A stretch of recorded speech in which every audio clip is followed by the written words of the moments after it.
जय माता दी, जय मां कामाख्या, मां भगवती जगत जननी आद्य शक्ति भवानी और परम पिता परमात्मा आप सबको परिवार सहित खुश रखे, स्वस्थ रखे, प्रसन्न रखे, यश दे, कीर्ति दे, मान सम्मान दे और सद्बुद्धि प्रदान करे। ऐसी कामना हम दोनों के चरणों में करते हैं। ओम होम जूम सह ओम भूर्भुवः स्वः ओम त्र्यंबकं यजामहे सुगंधिं पुष्टिवर्धनम् उर्वारुक्मी बंधनान् मृत्योर्मुक्षीयमामृतात्। ओम स्वः भुवः भू ओम सह जूम होम ओम। कामाख्ये वरदे देवी नीलपर्तवासिनी त्वं देवी जगतमाता योनि मुद्रे नमस्तुते। कामाख्ये काम संपन्ने कामेश्वरी हर प्रिये कामनाम देहि में नित्यम कामेश्वरी नमस्तुते। कामदे काम रूपस्ते सुभगे सुरसेविते करोमि दर्शन देव्यम सर कामार सिद्धये। ओम महेशानी महामाये चामुंडे मुंडमालिनी आयु आरोग्य ऐश्वर्य देहि में देवी परमेश्वरी। ओम जयंती मंगला काली भद्रकाली कपालिनी दुर्गा क्षमा शिवा धात्री स्वाहा सदा नमस्तुते। ह्रीं ह्रीं ओम नमः शिवाय ह्रीं ओम। देव राधा ट्रस्ट सत्यवाणी चैनल साधना के बारे में आप ज्ञान प्राप्त कर रहे हैं देव राधा ट्रस्ट से। साधना में सिद्धि प्राप्त करने के लिए मन, कर्म और वचन, इन तीनों की शुद्धि होना भी जरूरी होता है। यहां पे जितने भी आप धर्म मान्य साधक मनुष्य आए हुए हैं, आप सबसे मेरा यही विनम्र निवेदन है कि यदि सिद्धि प्राप्त करना चाहते हो तो सिद्धि में मन, कर्म और वचन, इन तीनों को समझना जरूरी है। और जब तक मन, कर्म, वचन में शुद्धिकरण नहीं होगा, आपकी साधना में सिद्धियां नहीं मिल सकती, साधना में सफलता नहीं मिल सकती। आपका आना बेकार हो जाएगा, भगवान के लिए जप करना बेकार हो जाएगा, ईश्वर के निमित्त हवन करना बेकार हो जाएगा, यदि आपका मन, कर्म और वचन में शुद्धिकरण नहीं है तो। अब एक श्रीमान जी पूछ रहे हैं कि सब मन, कर्म, वचन को शुद्ध कैसे करेंगे? बड़ा अच्छा प्रश्न है ये भी। जैसे कि किसी पात्र में दूध लेना है हमें, तो जो पात्र होता है वह शुद्ध होना चाहिए, अन्यथा दूध फट जाता है। इसी प्रकार हमारी मन, वाणी और कर्म शुद्ध नहीं होंगे तो तब तक कितना ही जप पूजा कर लो, कितनी ही देव कृपा कर लो, कितनी ही तीर्थ यात्रा कर लो, कोई फर्क नहीं पड़ेगा।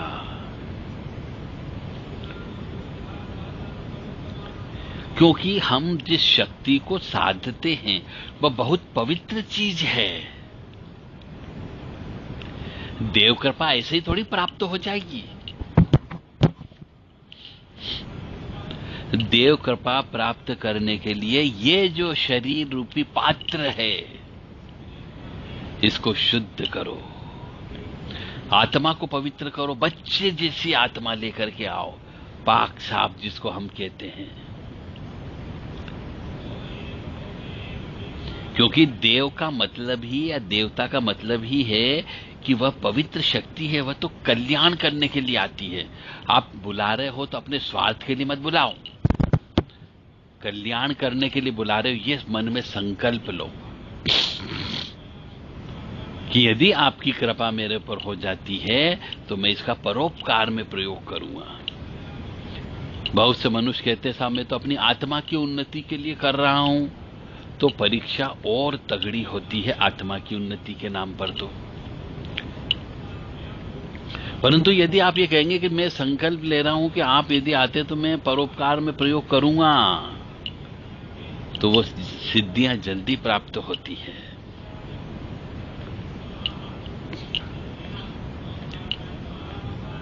फिर हमारी आत्मा से वो आत्मा का कनेक्शन कब मिलेगा?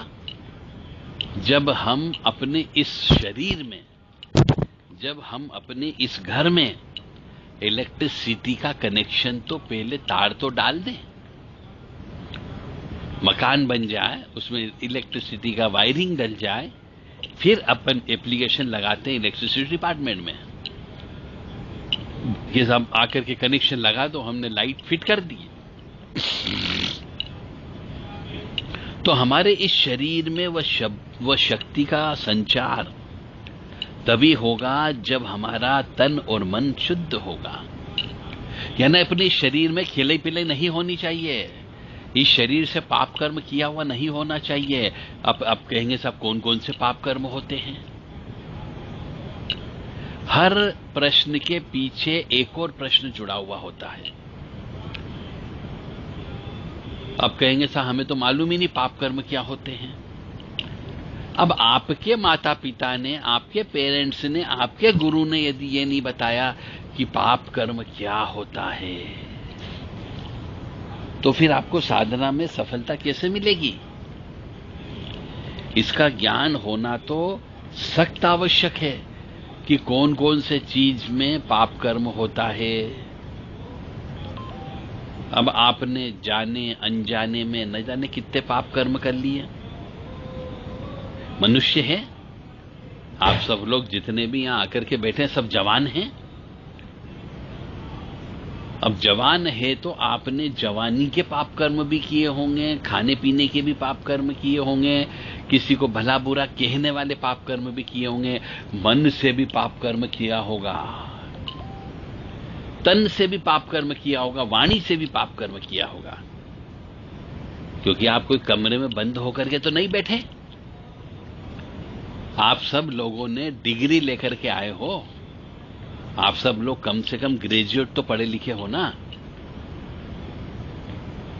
तो कॉलेज भी पढ़ने गए, स्कूल भी पढ़ने गए, गुप्त रूप से भी पाप कर्म किया होगा। किसी के यहां खाने पीने की चोरी कर ली होगी, पैसे की चोरी कर ली होगी, कपड़े की चोरी कर ली होगी।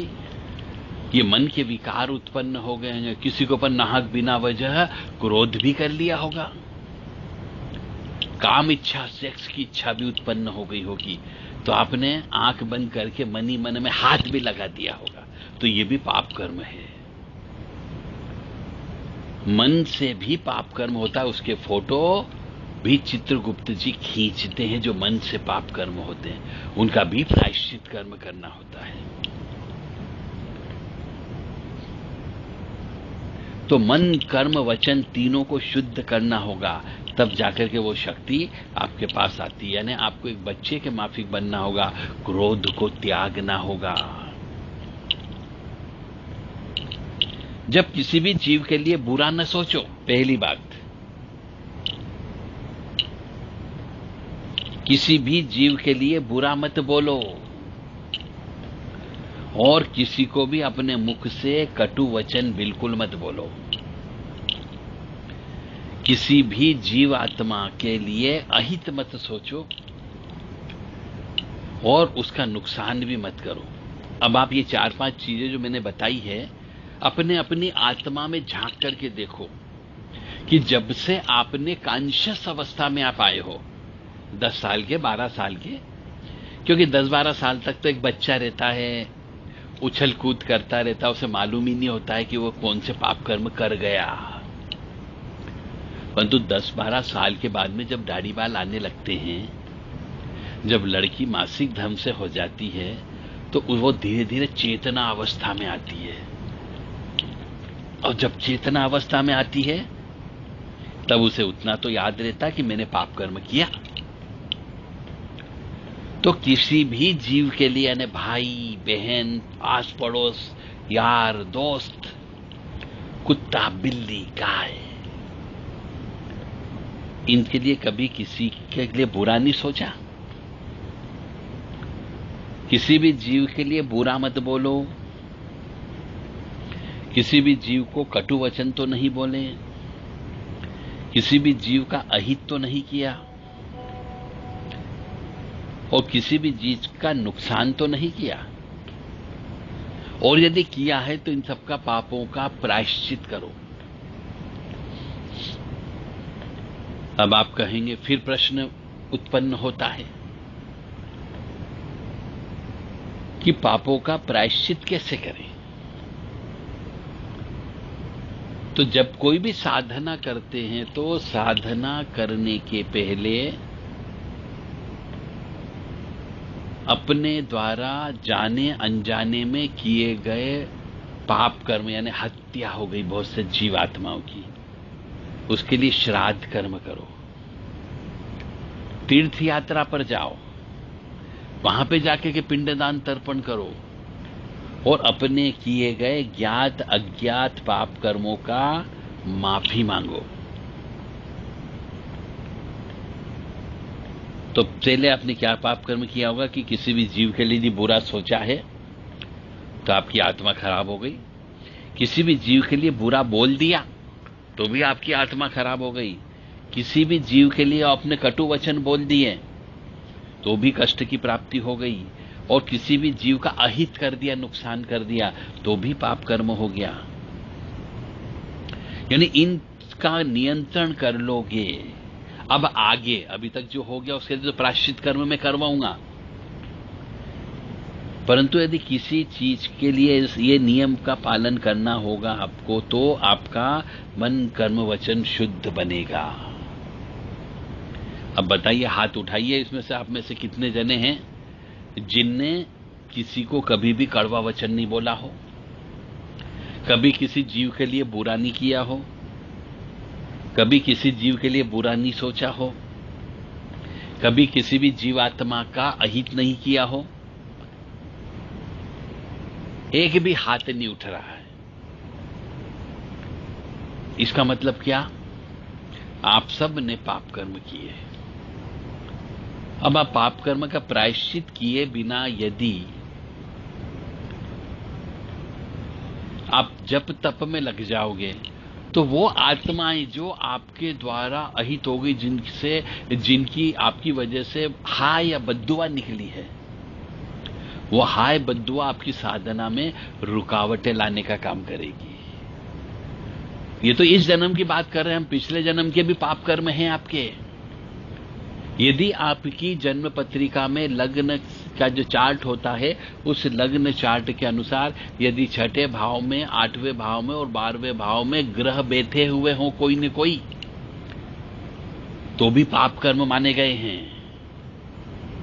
या फिर चंद्रमा के साथ राहु बैठा हो, चंद्रमा के साथ में शनि बैठा हो, राहु के साथ में सूर्य बैठा हो, राहु के साथ में चंद्र बैठा हो, राहु के साथ शनि बैठा हो, तो भी पाप कर्म होता है।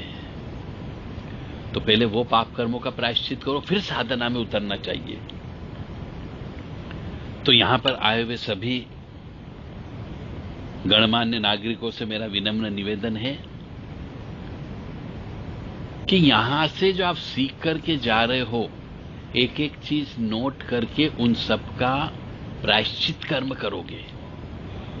और यदि आप नहीं कर सकते हो प्रायश्चित कर्म, तो मेरे को बताओ कि हां मैंने ये पाप कर्म कर लिया, हो गया, मुझे ज्ञान है कि पाप कर्म हो गया। क्योंकि किसी भी कुंवारी लड़की के साथ भी यदि आपने शारीरिक संबंध बना लिए तो भी पाप कर्म है, चाहे उसकी सहमति से बनाए हो। किसी के यहां कोई सामान रखा, बिना उसकी सहमति के, बिना उसको बताया आपने वो सामान जेब में डाल दिया, तो चोरी हो गई। चाहे वो एक पैसा ही क्यों ना, चोरी तो चोरी है। किसी की पूजा में खलल डालना, विघ्न बाधा उत्पन्न करना भी पाप कर्म होता है। किसी के दूसरे के हक का खाना खा लेना भी पाप कर्म होता है। किसी को डांट देना, किसी को ऊंची आवाज में बात कर लेना, अपनी घर की माँ बहन बेटी या बाहर की माँ बहन बेटियों के ऊपर हाथ उठा देना, ये भयंकर पाप कर्म होता है। एक पूजा से प्रायश्चित कर्म नहीं होगा। आप भटकते रहना जिंदगी भर, कहीं पर भी किसी भी जगह ठोर ठिकाना नहीं मिलेगा। क्योंकि जब तक के पिछले जन्म के आप जिसमें दूध लेना चाह रहे हो, उस पात्र को जब तक आप शुद्ध सच्च पवित्र नहीं करोगे, तब तक आपकी साधना में सिद्धियां नहीं आ सकती। और इसके लिए आत्मा को चमकाना पड़ता, सोने के माफी कुंदन करना पड़ता है, आत्मा को तड़पाना पड़ता कि हां मैंने पाप कर्म किया। इसीलिए बहुत सारे लोग क्या करते हैं, दाढ़ी बना लेते, दाढ़ी बढ़ गई साहब, बड़े बड़े बाल हो गए,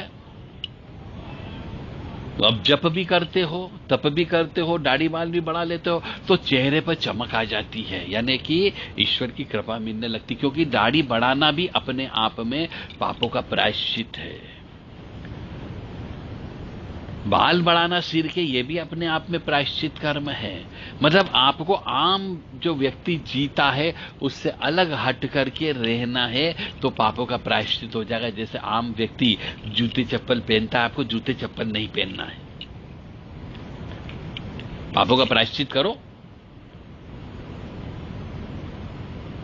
यदि कोई व्यक्ति 2 समय भोजन करता है, तो आपको सिर्फ 1 समय भोजन करना है, ये भी पापों का प्रायश्चित है। उस अंदर बैठी हुई आत्मा और इस शरीर को शुद्ध करो, इसके लिए अन्न का त्याग करना होगा।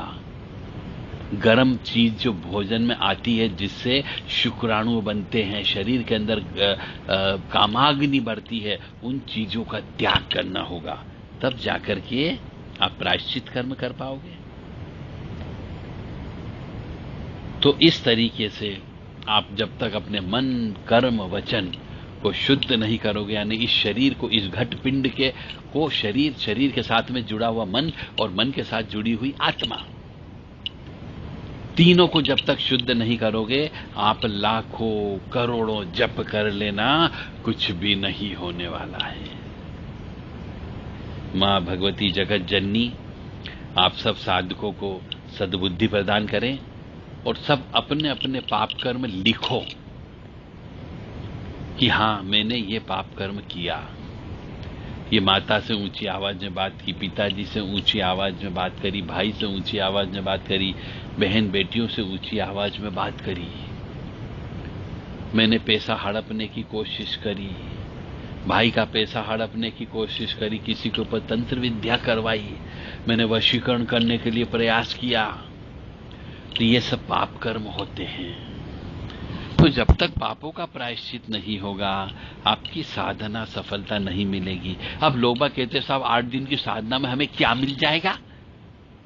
8 दिन की साधना में कुछ भी नहीं होना, सिर्फ आपको ज्ञान प्राप्त होगा कि साधना कैसे की जाती है। साधना कैसे की जाती है ज्ञान प्राप्त होगा। केवल प्रैक्टिकल करके भी आपको दिखाएंगे, परंतु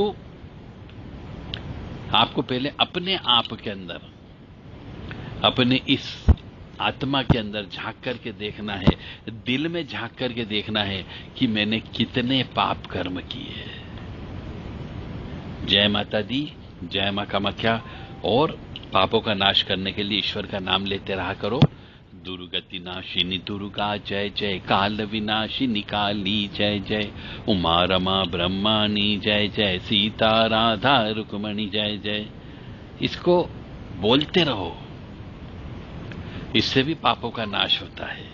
शरीर शुद्ध होगा, वाणी शुद्ध होगी, जीवा शुद्ध होगी, और जब कान सुनेंगे तो कान भी शुद्ध होंगे। और जब ये भेजा यानी मस्तक आपका सुनेगा, मस्तिष्क में भी जब ये घूमने लगेगा तो मस्तिष्क भी शुद्ध होगा और आत्मा भी शुद्ध होगी। जय माता दी, जय मां कामाख्या। मैं पुनः आपसे कहूंगा, दुर्गति नाशिनी दुर्गा जय जय। ये दुर्गति नाश करने वाली दुर्गा जी है। काल विनाशिनी काली जय जय, कालों का भी विनाश करती है, इसलिए काली जी की पूजा की जाती है। तो जिस व्यक्ति को अकाल मौत की संभावना हो, उस व्यक्ति को तो काली मां की पूजा करना प्रारंभ कर देना चाहिए। यानी अष्टम भाव में यदि कुछ ऐसे ग्रह बैठे हुए हो, शनि, राहु, मंगल, सूर्य, तो मान के चले अकाल मौत की संभावना होती है। साधना करते हो तो केवल मंत्र जप का मतलब नहीं होता है, साथ साथ दूसरी धर्म की चीजों का भी ज्ञान होना चाहिए। जय माता दी।